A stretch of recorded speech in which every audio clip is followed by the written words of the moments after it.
Vamos lá, o Atlético Mineiro se confirmou tudo a princípio que aconteceria e foi, acho que um jogo bem digno, assim, um jogo interessante para a gente discutir e até para ver que o América, quando está perdendo de 0, ele prova para todos os times que por mais que você não tenha uma equipe igual, você pode jogar de igual para igual, né? Que às vezes você vai jogar 2 jogos, você fica pesando alguma coisa. E o Atlético também veio para o jogo, isso facilitou a gente poder ver um jogo de futebol, porque também é importante você treinar esse tipo de comportamento. Então foi legal ter visto isso, foi legal ter visto o São Paulo conseguir realmente esse título inerte em cima de um Corinthians que é muito difícil e a festa aí está feita, mas tem realmente coisa sempre para ajustar e para discutir que daqui para frente, até às 8 em ponto, é isso, o diretor? 8 em ponto? É o que estava anunciado aí. É, né? É o que está no calendário. Passar um pouco... Mas tem sempre a possibilidade daquele vale este chegar, né? Tá bom, vai depender sempre do Eric e do Richarlison, né? Então tá bom, já estão anunciados, então boa noite para eles. Teve campeão já em Minas, teve taça. Aliás, quase que não deu para ver a taça de tanta gente que tinha no gramado, mas uma hora lá ela apareceu e foi levantada, né? Boa noite, Eric, boa noite, Richarlison. Fala, Barreto, Mansur, Alex, Rick mais uma vez. O primeiro grande estadual que se encerra, né? A gente ainda tem dos grandes estaduais algumas finais pela frente, mas o Mineiro terminou com o Atlético conquistando o Hexa, é o segundo Hexa da sua história.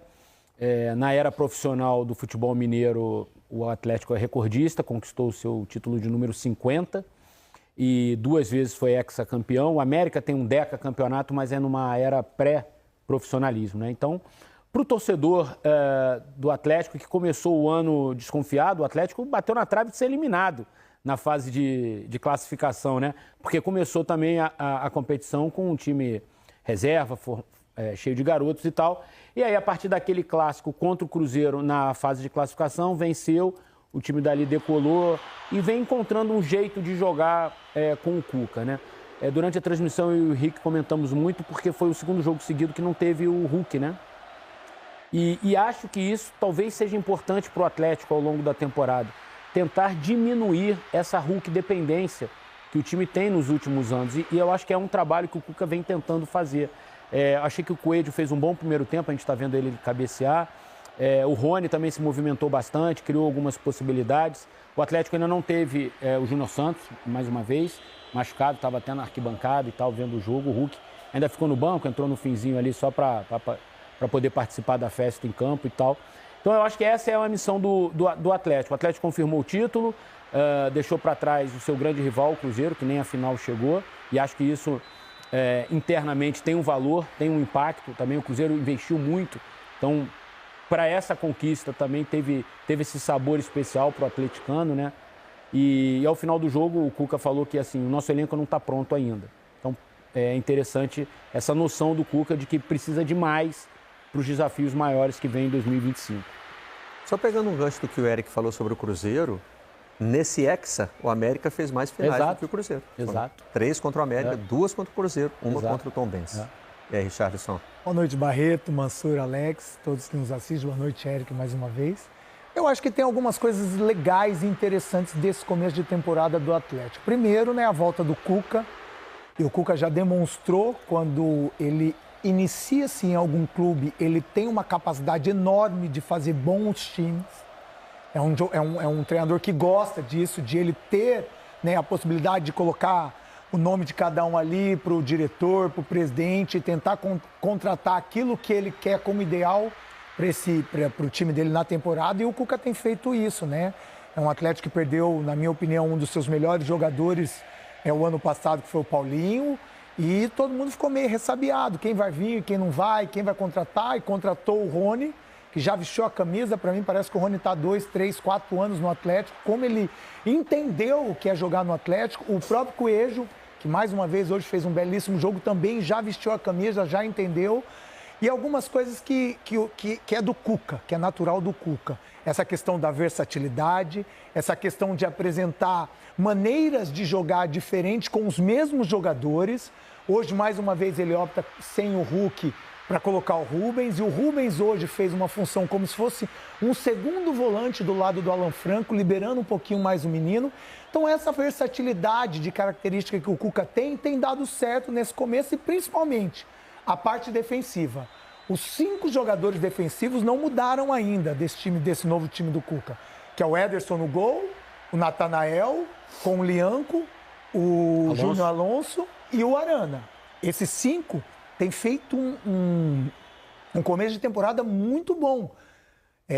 Haja visto que o Atlético só tomou 3 gols, né, no Campeonato Mineiro, 4 com um gol que foi tomado na Copa do Brasil diante do Manaus.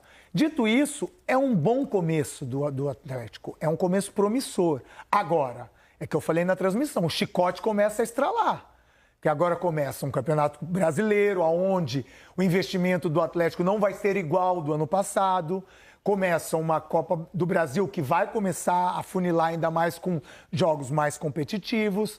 Tem uma Sul-Americana que o Atlético chega como favorito, mas vai precisar demonstrar esse favoritismo. Então, algumas coisas a gente vai ter que esperar para essa temporada do Atlético. Já o América, é muito importante para o América e foi muito importante essa vitória diante do Clássico, porque muito se falou, mas o América tomou uma goleada no primeiro jogo e houve algumas observações, e bem observadas, da questão da expulsão com 23 minutos. E hoje o América demonstrou que sem a expulsão, é claro, um contexto diferente, o Atlético já com uma vantagem grande, ele conseguiu fazer um jogo igual, muito parelho com o Atlético. E o que poderia ter acontecido no primeiro jogo e trazido uma decisão muito mais competitiva para esse segundo.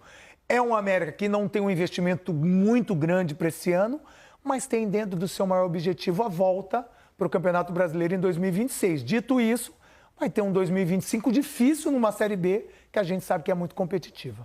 Então o Atlético ganhou o campeonato e vai ter o Hulk aparentemente zerado para o Campeonato Brasileiro, em plenas condições, né? Acho que assim, a final em si, se você pega os 180 minutos, ela é muito condicionada pelo início do primeiro jogo, né? Tem a infelicidade do Jori, né? E depois tem a expulsão. Isso meio que mexeu demais com o América e, junto com a competência do Galo, acabou fazendo com que o placar do primeiro jogo ficasse bastante dilatado, praticamente irreversível. Assim. Para o Atlético, eu acho, a grande questão foi que esse período do ano serviu, após um fim de ano ruim, com as perdas de taças, mudança de comando, algumas mudanças de elenco, serviu para nascer o esboço de um time, né? Que você já consegue pelo menos saber como ele joga, qual é a ideia. Um time que sem bola pressiona muito, que tenta recuperar rapidamente a bola, com seus encaixes individuais muito característicos do Cuca. Não é tão diferente, um pouco diferente, mas não tão diferente do que o Milito fazia no passado sem bola. E com bola um time aí sim bastante diferente do que propunha no passado, muita mobilidade, laterais passando o tempo todo. O jogo do Arana aparece muito nesse jeito de jogar do Cuca, e ele cresceu bastante. É verdade que o 2024 dele até fisicamente não foi tão simples. Algumas adaptações, Alan Franco na saída de bola, o Gabriel Menino aparecendo muito na construção de jogadas. Mas um time muito móvel. Você pode ter os laterais abertos, mas eventualmente o Rubens passando pelo lado, o Coelho aparecendo na direita, o Coelho aparecendo na esquerda, Scarpa saindo da direita, vindo por dentro. É um time que tenta ser muito móvel, especialmente bom quando consegue recuperar e atacar rápido, né? Quando precisa se colocar no ataque contra uma defesa mais fechada, ainda tem um processo de melhora, e é absolutamente natural, ninguém está pronto a essa altura do ano, mas nasceu um esboço de um Atlético para 2025 que a gente consegue dizer quais são as características do time. Temos imagens do Hulk recebendo a taça, ele subiu é um pódio ali, né? Não, estava no campo mesmo.